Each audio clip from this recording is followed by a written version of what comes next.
Muchas gracias, muy buenos días.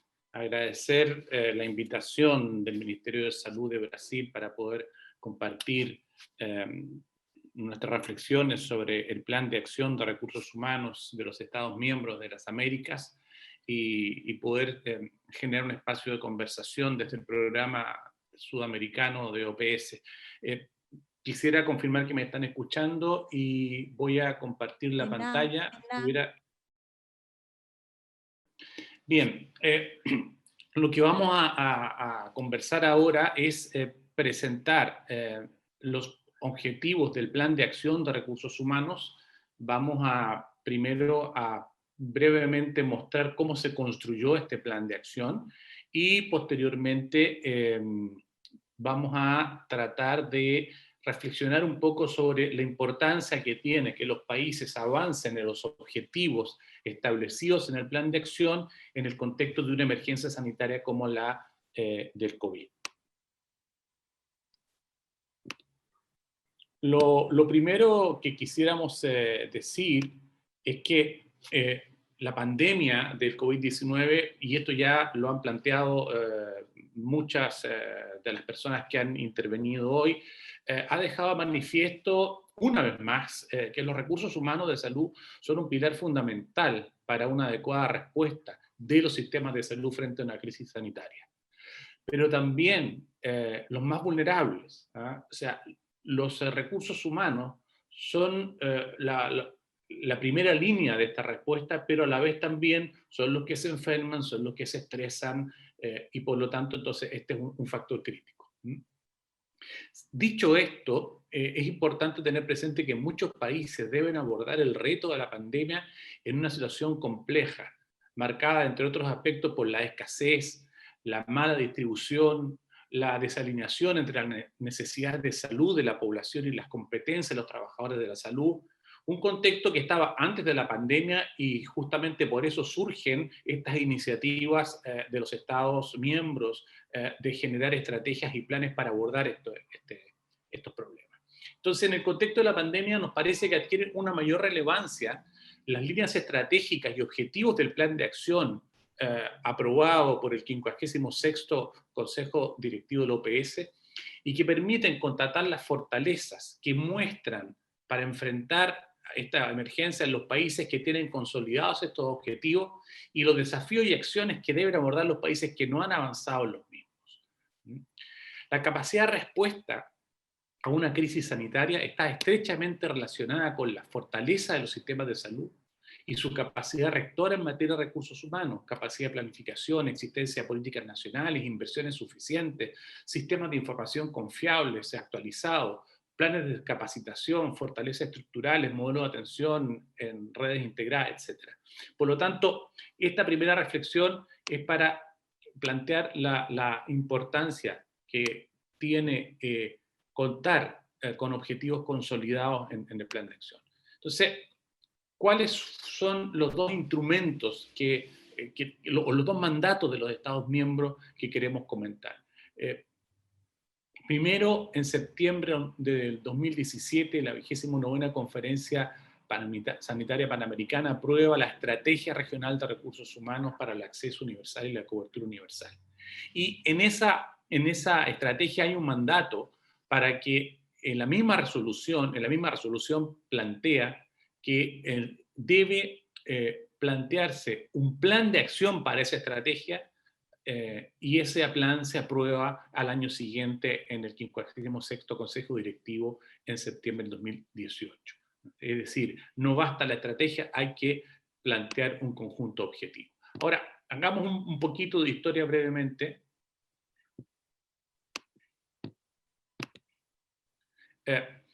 Para la construcción de la estrategia, y lo que queremos demostrar acá es que estos dos instrumentos han sido construidos de manera tremendamente participativa, generando espacios de colaboración, de consulta con los países, con los equipos técnicos de los países. Brevemente, entre el año 2005 y 2015 tuvo un hito importante que fue el llamado a la acción de Toronto y las 20 metas regionales.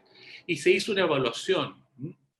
y se hizo, el año 2013 se hizo una medición de estas metas, se hizo una primera medición a principios del 2008, 2009 y una segunda medición en el 2013, y se construyeron un conjunto de conclusiones de ese proceso de evaluación, y se constituyó un grupo asesor integrado por expertos, por directores de recursos humanos, por asesores de OPS, para evaluar cómo había sido el avance de los países en estas 20 metas. Aquí veo que está Mario Dalpós, que tuvo un rol muy importante en este documento de trabajo que se hizo y que fue la base. Ese documento fue la base de lo que fue la estrategia de recursos humanos. Y un hito fundamental fue una reunión regional que se hizo en Buenos Aires el 2005, donde los Estados miembros comenzaron a construir cuáles serían los aspectos que, a partir de la evaluación que se hizo de todo este proceso del avance de las metas, había que reforzar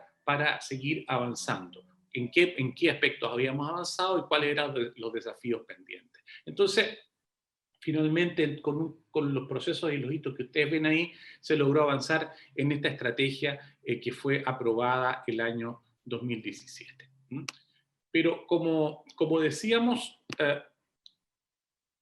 bueno, y las tres líneas que planteó la estrategia fueron líneas muy importantes y que de alguna manera abarcaban todas las necesidades en materia de recursos humanos.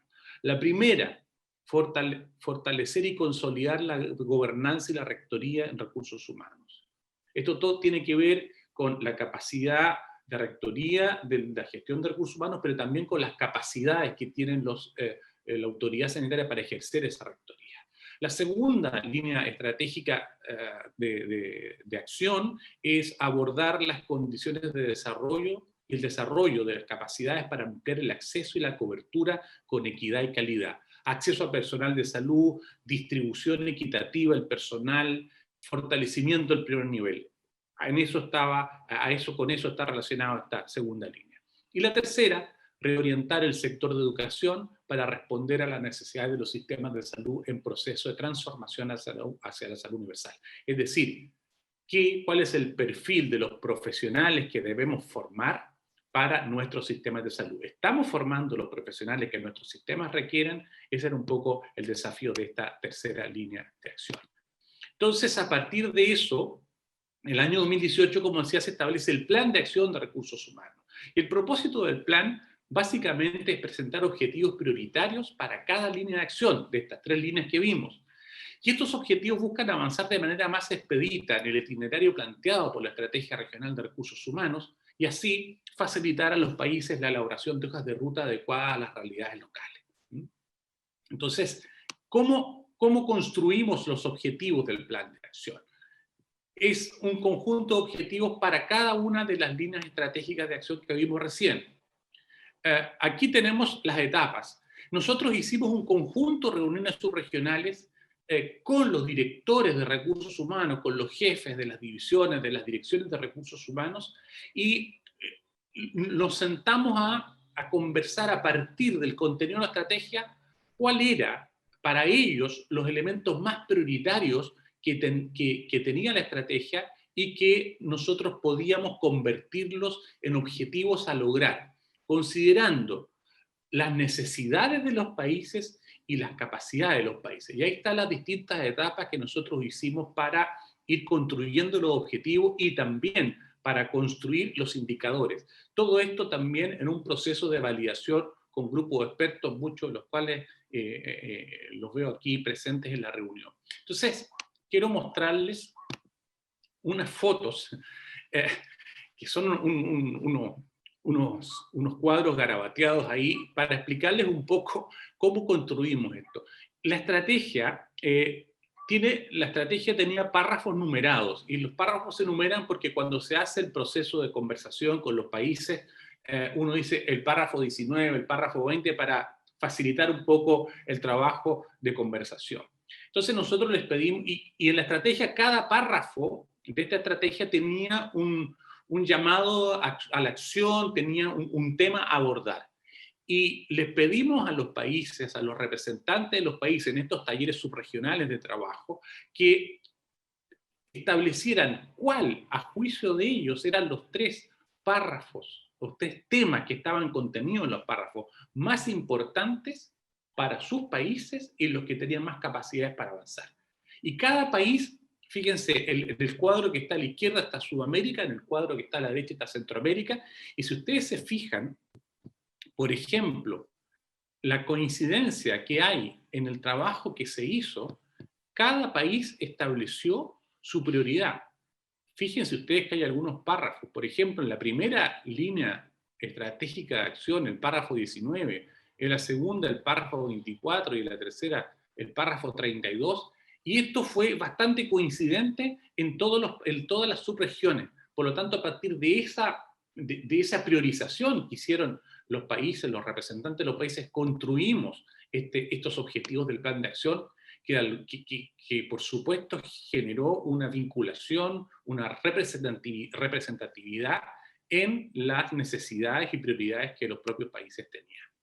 Entonces, acá tenemos los objetivos, son 10 objetivos, 3 para la primera línea de acción, la de la gobernanza,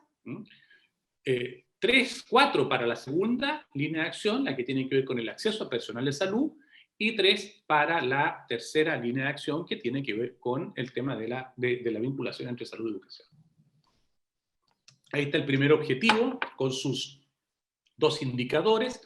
El primer objetivo es consolidar la rectoría a través de la formulación e implementación de una política nacional de recursos humanos para la salud, orientada a la transformación de los sistemas hacia la salud universal, acordada intersectorialmente y al más alto nivel. Y ahí están los 2 indicadores.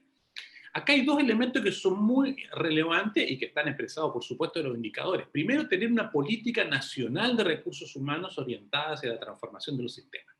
Pero además, lo importante es que esa política esté acordada intersectorialmente y al más alto nivel, porque eso le da sostenibilidad a la política en el futuro.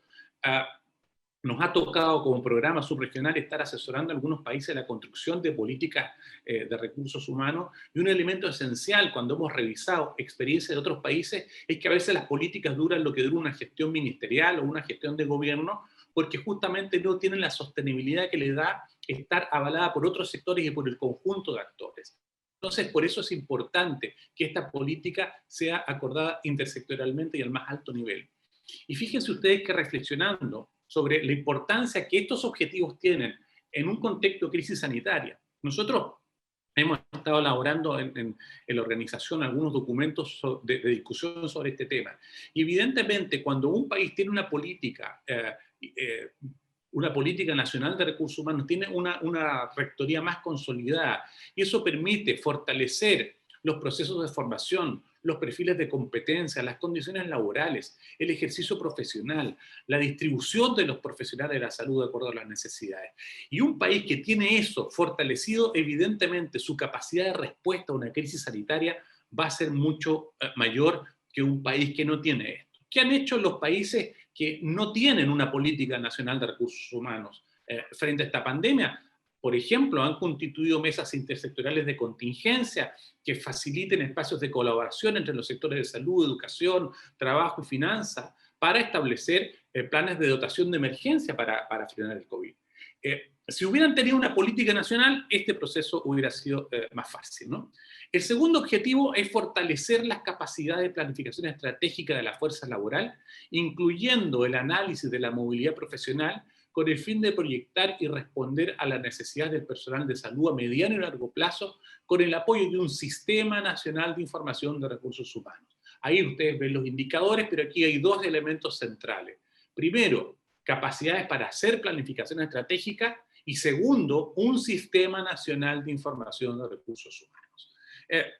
Evidentemente, en un contexto de crisis, los países que tienen un levantamiento confiable de la disponibilidad y composición del personal con el que el país cuenta para enfrentar la emergencia, un país que tiene proyecciones de necesidades de recursos humanos en los distintos niveles de atención, de acuerdo a la estrategia definida en cada uno de los niveles, y por supuesto, un país que tiene un sistema nacional de recursos humanos, de información de recursos humanos sólido y confiable, va a tener y han tenido una respuesta a esta crisis fundamental. Recién veíamos todo lo que ha hecho Brasil respecto a la dotación de personal. Eso refleja entonces la importancia que tiene contar con proyección de necesidades, con estimación, dónde están las personas que requerimos. ¿Qué es lo que tuvieron que hacer los países que no tenían esto? Tuvieron que hacer levantamientos ad hoc focalizados con equipos de atención COVID, con datos básicos que puedan considerar en los grupos ocupacionales, médicos, enfermeras, técnicos, por número de servicio clínico y nivel de atención. Si hubiesen tenido un sistema consolidado, su respuesta evidentemente hubiera sido más eficiente. Y después tenemos el tercer objetivo de la primera línea de acción, que es ampliar la inversión pública en recursos humanos, mejorando la oferta de empleo y las condiciones de trabajo, especialmente en el primer nivel de atención. Aquí este objetivo se plantea la necesidad de ampliar la inversión pública, pero que esto se refleje en mayor oferta de empleo en el primer nivel especialmente y mejores condiciones de trabajo. La pandemia ha evidenciado evidentemente que los países que han tenido una menor inversión en recursos humanos han adolecido de la falta personal en algunas áreas y donde se han presentado importantes necesidades y bueno, la necesidad de contar con un personal de salud ha estado permanentemente en la agenda de trabajo de todos los países. Y es evidente que los países que han tenido menos recursos, su respuesta a la pandemia ha sido más débil y han debido finalmente, los que no tenían, hacer planes especiales de contratación, invertir más en personal de salud para mejorar la respuesta a la pandemia y eso significa una mayor inversión. Lo importante ahora es ver cómo los gestores de recursos humanos aprovechan esta oportunidad para seguir planteando la importancia que tiene contar con personal capacitado para enfrentar este tipo de emergencia y para enfrentar el desafío de la salud universal en general. Vamos a los objetivos e indicadores de la segunda línea de acción. El primero, promover una dotación equitativa y la retención de personal de salud a través del desarrollo de políticas de incentivos profesionales y económicos que considere la perspectiva de género y sea acorde a las necesidades específicas de cada comunidad, especialmente en áreas desatendidas. Aquí hay 2 o 3 elementos importantes. Primero, necesitamos políticas que permitan que el personal de salud, que los profesionales lleguen a zonas donde no llegan. Y eso requiere que los países establezcan políticas públicas, que esas políticas además consideren incentivos económicos y desarrollo profesional, porque de otra manera va a ser muy difícil que esos profesionales puedan llegar. Nuestros países en general han avanzado mucho en tener una relación de personal de salud con población en promedio, pero si uno lo analiza de manera descentralizada, se va a dar cuenta que en muchas regiones en muchas zonas de los países de nuestra región todavía hay una muy mala distribución y el personal de salud, los médicos, enfermeras y otras profesiones siguen concentrándose en las grandes capitales y en las grandes ciudades y por lo tanto es fundamental poder contar con mecanismos que permitan, como dicen en Brasil, fixar esos profesionales en estas áreas.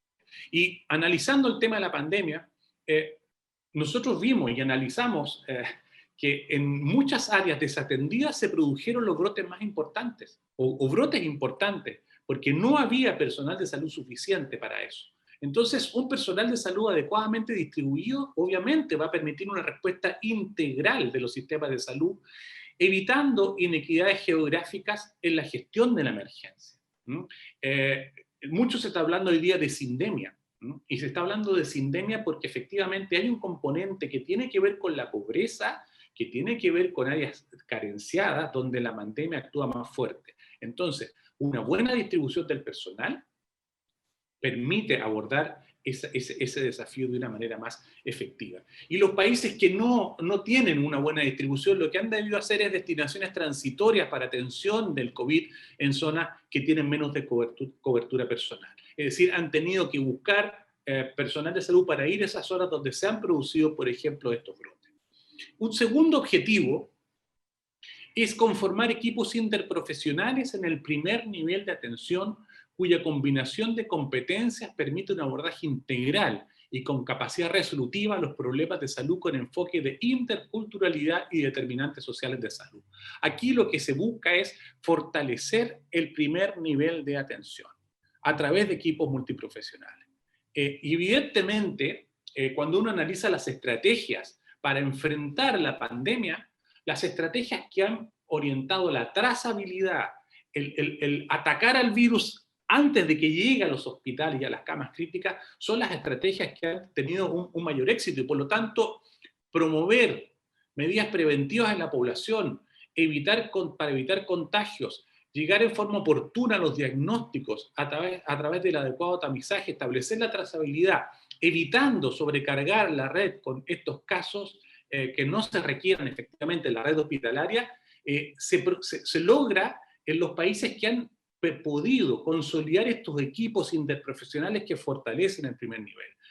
Los países que no han logrado eso o que han optado por una estrategia de esperar más al virus en los hospitales, evidentemente han tenido mayores problemas. Pero sí, nosotros vemos algunos casos donde estos países han incorporado, por ejemplo, a trabajadores comunitarios con debida capacitación para ir a buscar los contagios, ir a prevenir, generar espacios de difusión y de promoción de salud. Así que este es un tema también muy importante entre los equipos multiprofesionales. El tercer objetivo de esta segunda línea de acción dice formular e implementar una regulación del ejercicio profesional que permita el máximo despliegue de las competencias de los profesionales de la salud con el fin de ampliar la cobertura y la calidad de la atención según modelos adecuados de coordinación y supervisión. Y ahí están los dos indicadores. ¿Qué es lo que significa esto? Significa que en un contexto de escasez, en un contexto donde los profesionales de la salud no están en todas partes de los países de nuestra región, es muy importante que las profesiones puedan llevar al máximo sus competencias, ¿no? Hay experiencias, por ejemplo, en la enfermería de práctica avanzada, o de parteras, matronas o obstetrices que están cumpliendo labores que permiten mejorar la resolutividad del primer nivel de atención. Y eso en un contexto de crisis sanitaria, el máximo despliegue de las competencias profesionales en un conjunto, en una necesidad, en una presión sobre el sistema, evidentemente es un aspecto fundamental. Los países, por ejemplo, donde las enfermeras de práctica avanzada en el primer nivel tienen una capacidad de resolver problemas, la respuesta que esos países tienen a una crisis sanitaria evidentemente es mucho mayor. Y esto se refuerza porque los países que no tienen regulaciones que apuntan a ampliar las competencias de estos profesionales, lo que han hecho es establecido medidas transitorias para ampliar atribuciones del ejercicio profesional, por supuesto con los mecanismos de supervisión que permitan resolver y tener más capacidad de respuesta a esta pandemia. Y el cuarto objetivo de esta línea es el que está vinculado al tema de la migración, y el objetivo llama a mejorar el diálogo y las alianzas, incluidos los arreglos multilaterales y bilaterales, a fin de abordar los retos de la integración de personal de salud y el fortalecimiento del sistema de salud. Este objetivo, en un principio, este tema, tanto en la estrategia como en el plan de acción, fue planteado por los países caribeños. Ustedes saben, los países del Caribe tienen una capacidad de formar mucho personal, especialmente enfermería, pero finalmente este personal es captado por los países receptores que se los llevan y lo dejan sin ninguna capacidad en su propio país, habiendo el país invertido recursos para formar este personal de salud. Pero el desarrollo de todos los procesos nos mostró que Sudamérica se transformó también en un espacio muy fuerte de migración. La crisis venezolana y otro tipo de crisis nos mostraron que había un fenómeno que el 2017, cuando se empezaron a discutir estos temas, no era tan acuciante como el día de hoy. Y entonces acá, si uno analiza el tema de la migración, con la respuesta del sistema a la pandemia, uno se da cuenta que los países que tienen políticas de reconocimiento de títulos y acuerdos bilaterales, obviamente cuentan con una mejor dotación de personal para enfrentar la pandemia, para enfrentar la crisis. ¿Mm? Y no es casualidad que frente a esta crisis, lo que ha ocurrido es que muchos países, o algunos países, no muchos, algunos países de la región han establecido medidas transitorias de flexibilización de reconocimiento para permitir el ejercicio profesional extranjero. Ahora nosotros, el doctor Mayorga hacía alusión a un trabajo que nosotros hicimos, recopilar experiencias de lo que habían hecho los países, y viendo ese trabajo yo recuerdo que al menos Argentina, Chile y Brasil establecieron decretos especiales que permiten el ejercicio profesional para enfrentar la crisis de la pandemia de profesionales que han obtenido su título en el extranjero. Y bueno, vamos a finalmente a ir a la tercera línea con los objetivos que tienen que ver con educación y salud. Y el primer objetivo es desarrollar mecanismos de articulación permanente y acuerdos de alto nivel entre los sectores de educación y salud para alinear la formación y el desempeño de los recursos humanos a las necesidades presentes y futuras de los sistemas de salud. Es decir, la gran pregunta, ¿estamos formando los profesionales que nosotros requerimos? Y para esto no se puede hacer, esta pregunta no se puede responder si no hay una vinculación intersectorial entre educación y salud y, por supuesto, entre las universidades.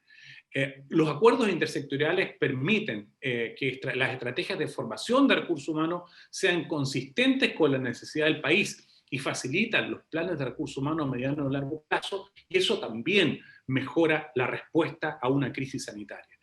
La emergencia y los países que no han tenido o no han desarrollado este nivel de acuerdos, la emergencia sanitaria entrega una oportunidad para avanzar y generar mecanismos de colaboración en la contingencia para abordar la pandemia entre salud, educación y las universidades. Por ejemplo, muchos países han planteado cómo adelantar el egreso, cómo incorporar los internos, y eso requiere una articulación del sector salud-educación. Es decir, esto que aparece como un tema de mediano plazo en una crisis sanitaria también es una necesidad fundamental. No se puede avanzar en mejorar, en planificar el recurso humano, en mejorar la disponibilidad si no hay un diálogo en los sectores de educación y salud. Y el segundo objetivo tiene que ver con la calidad de la formación. Disponer de sistemas de evaluación y acreditación de las carreras con estándares que consideren no solo las competencias científico-técnicas, sino que también las competencias sociales de los egresados. Y aquí me voy a detener brevemente en el tema de los indicadores, porque el primer indicador nos dice que el desafío es que haya al menos un 50% de las carreras de salud acreditadas. Pero el segundo indicador nos hace un llamado a que los sistemas de acreditación incluyan estándares sobre misión social, formación docente y educación interprofesional. Es decir, el indicador tiene un contenido específico respecto de cómo nosotros estamos considerando la calidad de la educación. Y un sistema de acreditación de la calidad de la educación con estándares que consideren estas competencias que hemos visto y que trabajen en equipo, evidentemente va a tener una mejor calidad de respuesta a una crisis sanitaria. Y los países que no han logrado eso, han establecido mecanismos de contingencia para capacitar al personal de salud en el abordaje de la emergencia sanitaria. Y para esa capacitación es importante que la regulación, que la calidad de la formación sea fundamental. Recién Brasil nos mostraba todas las iniciativas que ha tenido respecto a la capacitación del personal en el contexto de la pandemia con universidades de probada calidad, y eso entonces garantiza que la atención y la respuesta va a ser mejor. Y finalmente, el último objetivo es desarrollar los mecanismos de regulación y un plan de formación para especialidades prioritarias en las que se contemple el número de especialistas requeridos por el sistema de salud y un incremento en la formación de salud familiar y comunitaria. También esto es un trabajo conjunto con las universidades. ¿Cuáles son las especialidades que el país requiere? ¿Cómo planificamos esto? ¿Cómo concertamos esto? Y también la apuesta es por la especialidad de salud familiar y comunitaria. ¿Ah? Porque evidentemente si nosotros fortalecemos el primer nivel de atención, tenemos que también fortalecer esa especialidad.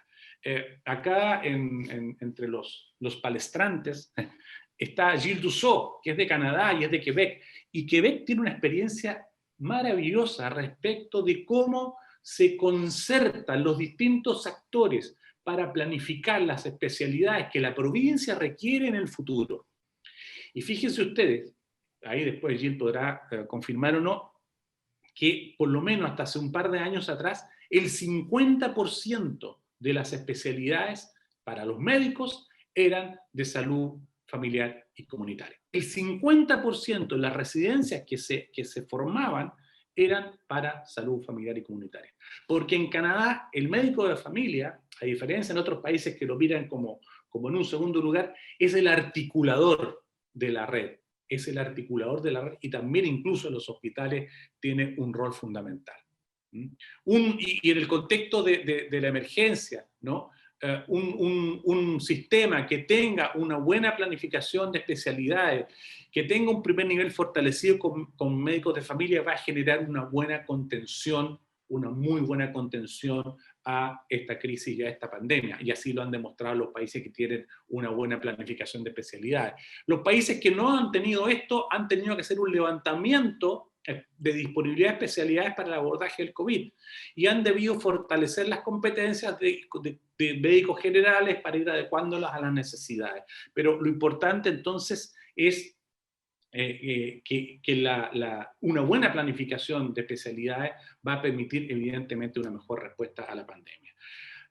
Quiero cerrar diciendo que si bien estos objetivos fueron planteados antes de esta crisis, lo que nosotros hemos querido reflexionar con ustedes es la importancia que tiene que los países que han avanzado, que tienen más consolidados estos objetivos e indicadores, pueden tener una mejor respuesta a la crisis sanitaria. Y los países que tienen un menor desarrollo pueden avanzar y tienen los desafíos para avanzar porque evidentemente esta crisis sanitaria, esta pandemia, nos da una oportunidad de valorar, primero, la importancia de los recursos humanos y el mensaje fundamental es que no nos olvidemos, cuando pase esto, que alguna vez va a pasar, no nos olvidemos del rol que el personal de salud jugó en esta crisis. No nos olvidemos cuando a las personas las aplaudíamos en los balcones, cuando ya esto no sea tema. Porque si no tenemos un personal fortalecido, bien distribuido, bien capacitado en los lugares correctos, una buena relación con los centros formadores, políticas sólidas y una buena rectoría, la próxima crisis nos va a pillar igual. Así que este es el mensaje que nosotros queríamos dar. Les agradezco la posibilidad y quedamos atentos. Muchas gracias.